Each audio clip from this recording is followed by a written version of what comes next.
ফেললাম। আর একটা ছোট্ট ঘটনা পড়ে আমি সমাপ্তির দিকে নিতে চাই। আমি আমার পাবনাতে গত বছর এক মাহফিলের মধ্যে বক্তৃতা দিলাম। মাহফিলে বক্তৃতা দেওয়ার পরে পরের দিন এক তালেব এলেম এসে হাজির হয়েছে। তালেবে এলেম যারা আছে না, এদের তালেব আলী মানে যারা এলেম হাসিল করে তাদের নাম তালেব। আর তালেব আলীদের একটা আবার ওইরকম নাম আছে, সেটা তালিব আলী। তালেব আলীদের ভিতরে একটু তালিব আলী কামটা বেশি থাকে। ছাত্র জীবনে তালিব আলী মানুষটা একটু বেশি করে, মাদ্রাসার তালেব এলেমরাই বেশি করে সচরাচর এই কাজ। কোন কোন সময় রাত্রে যদি এই বাইরে কোথাও যাওয়া দরকার, উস্তাদ তো ধরে মারবে, তাহলে কম্বলটারে ভালো করে ভাঁজ করে জড়িয়ে ওটারে ল্যাব দিয়ে ঢেকে থুয়ে চলছে একদিকে। আমার মাদ্রাসার ছাত্রদেরকেও দেখতাম ওরকম তালিব আলী কাজ করত। তালেব আলী এসে হাজির হয়েছে, বলছে হুজুর মুনাজাতের তো সম্মিলিত মুনাজাতের তো দলিল পেলাম। বললাম আলহামদুলিল্লাহ বাবা, সম্মিলিত মুনাজাতের যদি দলিল পাওয়া যায় তো আমার পুরাতন ব্যবসাটা আমি আবার চালু করতে পারি। আমি আগে মুনাজাতের ব্যবসা করে খেতাম, বহুত পয়সা। মুনাজাতে যে এত বরকত, মাবুদ রে, ও দয়াময় মাবুদ ও মাওলাজি, আজকের ঈদের দিনে কত মায়ের সন্তান বিদেশের বাড়িতে পাড়ি জমিয়েছে। মা আল্লাহ, ওই মা দুঃখিনী জানে না তার সন্তান বিদেশের মাটিতে কোন অবস্থায় আছে। আল্লাহ, ঈদের দিনে কোন মায়ের সন্তান বিদেশের বাড়িতে কোনো কষ্টের মধ্যে থাকলে তুমি তারে মাফ করে দাও। আল্লাহ গো, দুঃখী মায়ের দুঃখী ছেলে রুটি রুজির আশায় বিদেশের বাড়িতে পাড়ি জমিয়েছে।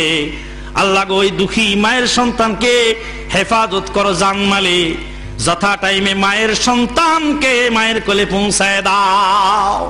ঈদের মাঠের এক মুনাজাতেই কিচ্ছা খতম। এদিক থেকে এক বান্ডিল টাকা, ওদিক থেকে আরেক বান্ডিল টাকা, ওদিক থেকে আরেক বান্ডিল টাকা।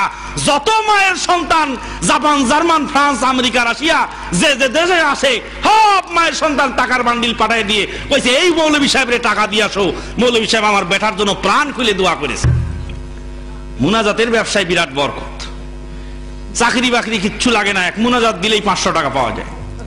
বললাম বাবা, আমার পুরাতন ব্যবসাটা আবার চালু করতে চাই, তুমি আমার দলিলটা শোনায় যাও। বলে দলিল হলো উদউনি আস্তাজিব লাকুম, তোমরা সবাই মিলে আল্লাহর কাছে চাও।